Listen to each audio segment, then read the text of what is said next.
The National Development Plan is a document that we, for the first time in the history of our country, put together two major things of our country.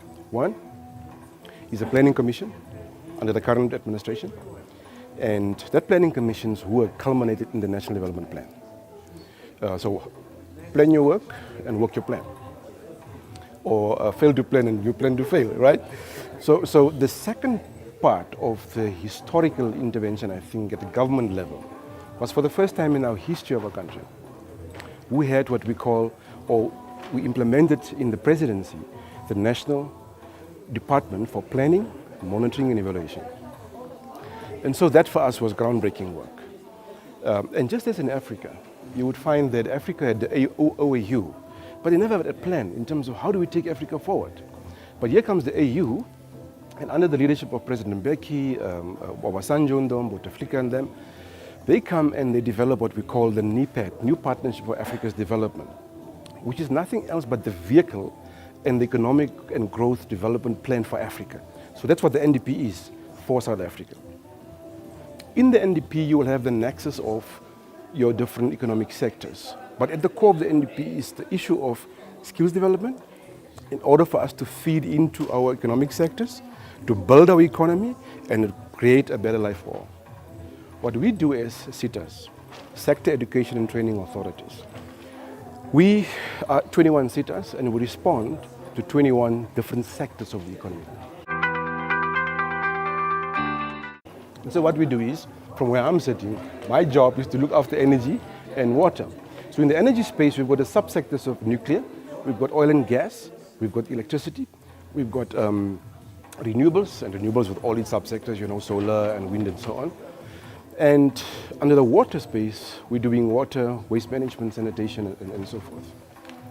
So what we then do, in order to respond to the needs, the skills needs in those sectors, we then develop first artisans, we develop technologists, we develop technicians, we develop engineers, scientists, project managers, and you'll find that we are specific identified institutions, our TVET colleges, technical, vocational, and training colleges. For the most part, focuses on the artisans and the shorter courses in terms of getting people through the certain programs and so on. Whereas the University of Technology, they do degrees up to doctoral level, but for the most part, undergrad develop either engineers or technologists and technicians. At the level of universities, we have done serious work in terms of our engineers and researchers and so forth. Why we develop them is because that's the need we have right now. It has to be a matter of gone are the days whereby we bring in the Chinese engineers, the Spanish renewable energies and welders for Modupi and Kosila and so on, that we really build our own crop, and we came a long way in doing that and refining them and bring in. But the point I made earlier is that we need to have business and industry on board to dictate even the curriculum.